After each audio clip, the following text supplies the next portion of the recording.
Eu leio Carta de Paulo aos Filipenses, capítulo 4, versos 2 a 7. Rogo a Evódia e rogo a Sintique, pensem concordemente no Senhor. A ti, fiel companheiro de jugo, também peço que as auxilies, pois juntas se esforçaram comigo no Evangelho, também com Clemente e com os demais cooperadores meus, cujos nomes se encontram no livro da vida. Alegrai-vos sempre no Senhor. Outra vez digo, alegrai-vos. Seja a vossa moderação conhecida de todos os homens. Perto está o Senhor. Não andeis ansiosos por coisa alguma. Em tudo, porém, sejam conhecidas diante de Deus as vossas petições pela oração e pela súplica, com ações de graças. E a paz de Deus, que excede todo o entendimento, guardará o vosso coração e a vossa mente em Cristo Jesus.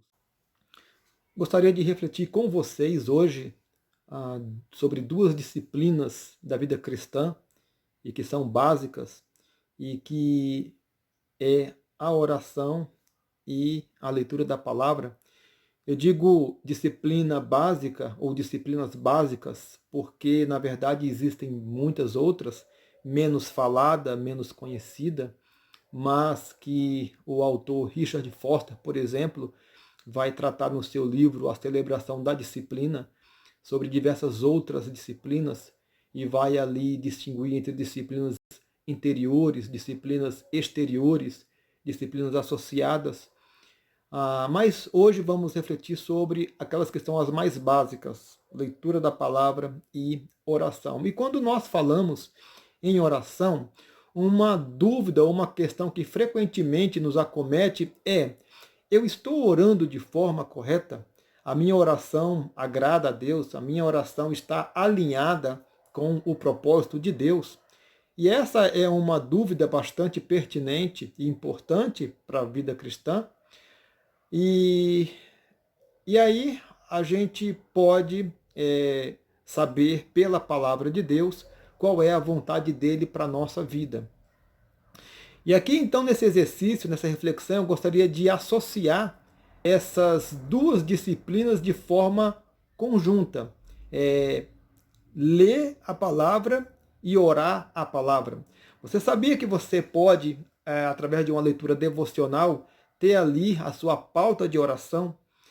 Então, eu queria propor esse exercício aqui, através da leitura desse texto, usando esse texto que foi lido, Filipenses capítulo 4, 2 a 7, e aí a gente vai pontualmente ler verso a verso, e aí sugerir como que esse texto pode nos levar a uma oração devocional.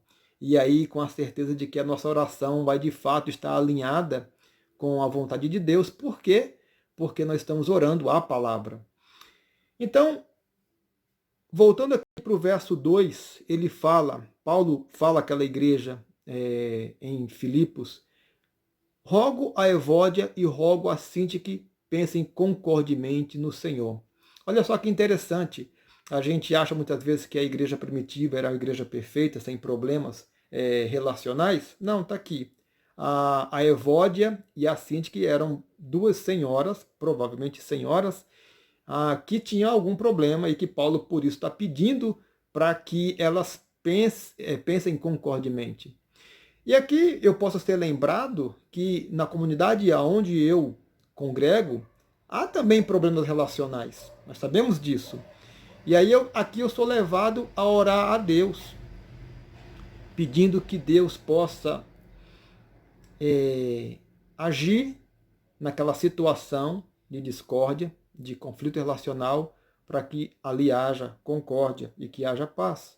Então é uma oração, é um pedido a Deus que eu faço intercedendo por uma situação real, existente na minha comunidade ou na minha família. Então esse é o primeiro ponto.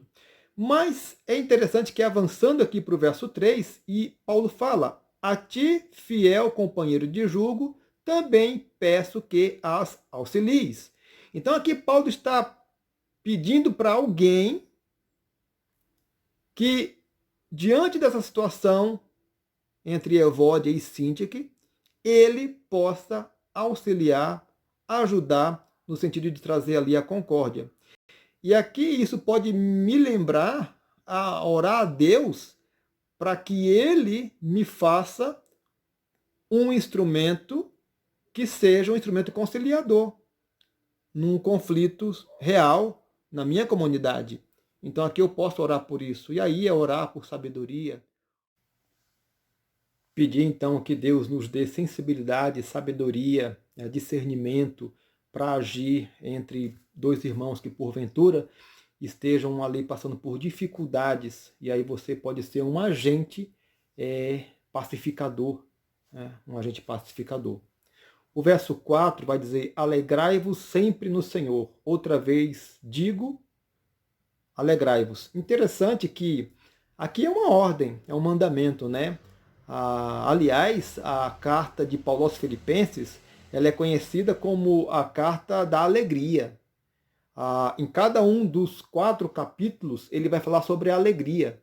E aqui no verso 4, capítulo 4, verso 4, ele vai trazer essa questão como uma ordem, como um mandamento. Alegrai-vos sempre no Senhor.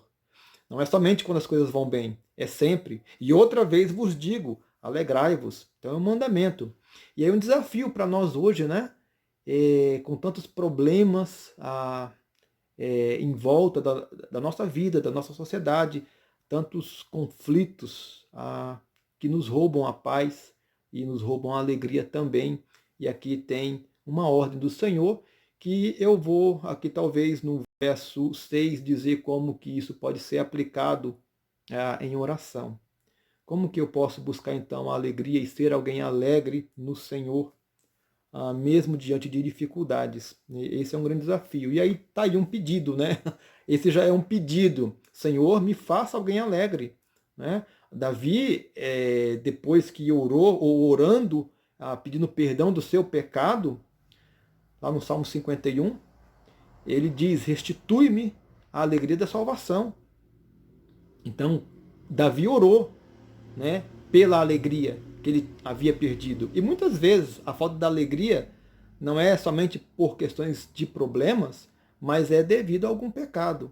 Então aí vale também uma oração de confissão, não é? Aqui pode estar embutido uma oração de confissão de pecados, e pedindo a Deus não somente o perdão, mas também a alegria devida. Verso 5 vai dizer: seja a vossa moderação conhecida de todos os homens. Perto está o Senhor. Moderação, que é a palavrinha grega usada para esse termo aqui, moderação, é equitativo, é íntegro, é suave e gentil.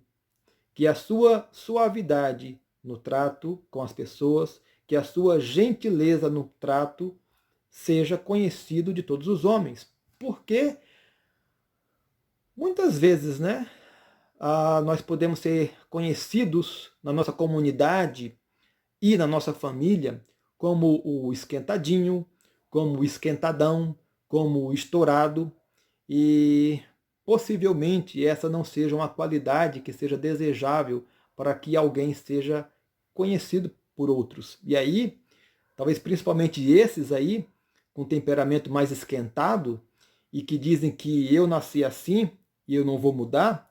Poxa, mas e o Espírito Santo? Onde fica nessa história? Será que o Espírito Santo não é capaz de mudar o temperamento, de trabalhar o temperamento, de mudar o temperamento de alguém que é estourado, que é esquentadinho, esquentadão, não é? E eu tenho certeza que sim.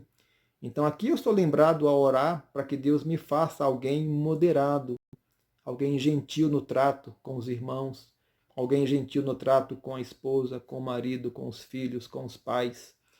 E é isso que nos faz alguém ser reconhecidos como discípulos de Cristo, porque Cristo era gentil. Cristo era gentil.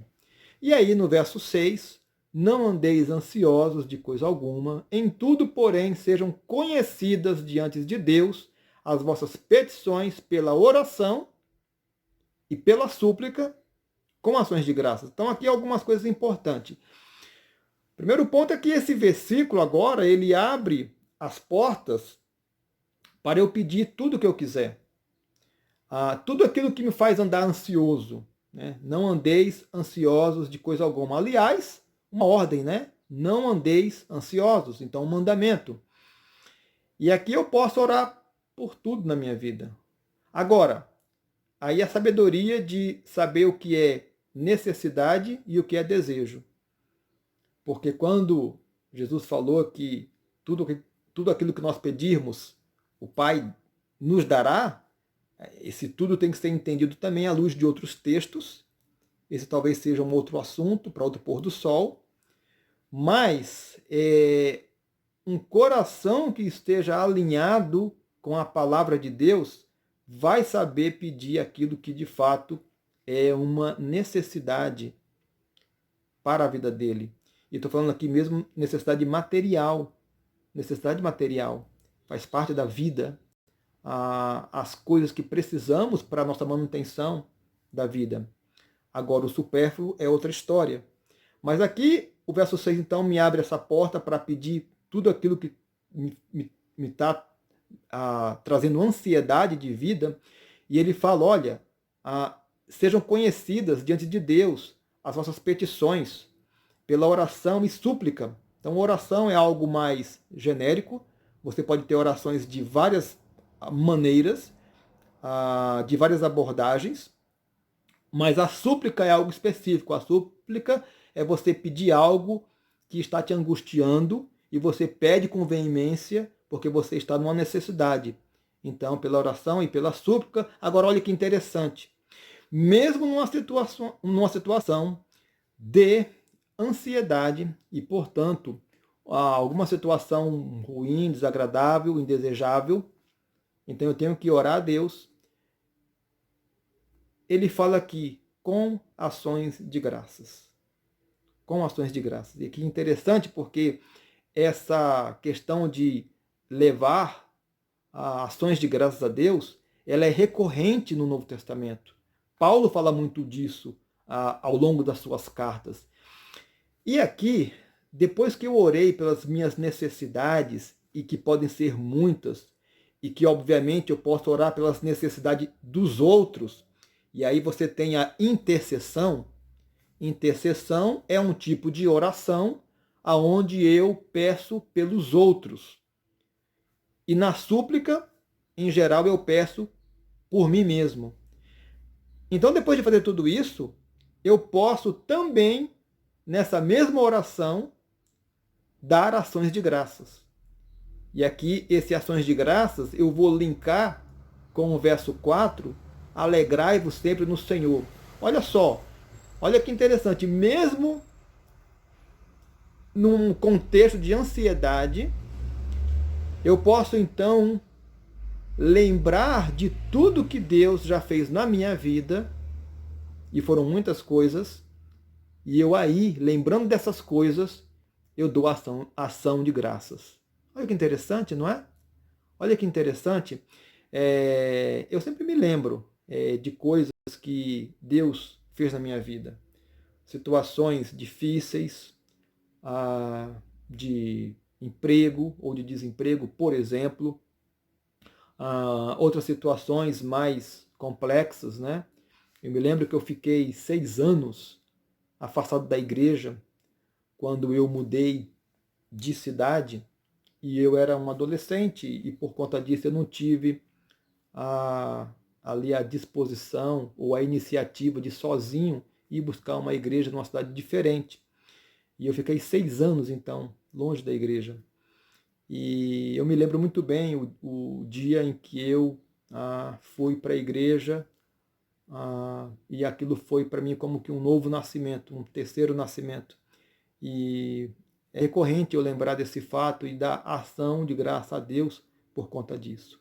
Então aqui o verso 6 me leva a fazer isso e talvez a gente pudesse gastar aí muito tempo dando ação de graças a Deus, porque de fato Ele já fez muito na nossa vida. E aí a gente conclui com o verso 7, que diz, e a paz de Deus, que excede todo o entendimento, guardará o vosso coração e a vossa mente em Cristo Jesus. E aqui, claro, né? Vivemos num mundo onde a paz está escassa, vivemos num mundo onde conflitos de toda natureza está nos cercando, e estamos aí nos deparando com os jornais todos os dias e vendo notícias que nos roubam a paz. Mas Jesus, lá em João, capítulo 14, verso 27, ele vai dizer aquela declaração bem conhecida: deixo-vos a minha paz vos dou. E muitas vezes nós estamos vivendo sem essa paz. Então aqui, esse verso, ele me leva a orar a Deus pedindo que traga paz ao meu coração. Apesar das situações em que nós vivemos, apesar do coronavírus aí, né, falando novamente, apesar da situação econômica do nosso país, apesar da situação econômica do mundo inteiro, apesar de uma série de situações que nos roubam a paz, a gente pode e deve, então, pedir a Deus em oração que traga ao nosso coração paz, a paz que só Ele pode nos dar. Por quê? Porque nós sabemos que, apesar de todas as coisas, Deus sempre está no controle. E Deus, diferente do que muitas pessoas pensam, Deus não intervém na história. Deus não intervém na história, porque quem intervém é quem está fora da história. Deus dirige a história. Deus escreve a história. Então ele não intervém na história. E saber dessa realidade me traz uma paz que só Cristo pode nos dar. E essa paz, diz aqui, guardará o vosso coração e a vossa mente em Cristo Jesus. Então, queridos, que essa meditação, essa reflexão e esse exercício possa ser uma bênção na sua vida e que você possa aprender e a exercitar a orar a palavra, para que você possa ter a plena convicção que a tua oração está diretamente alinhada com o coração de Deus pela palavra. Que Deus abençoe a cada um e que faça frutificar essa reflexão no seu coração.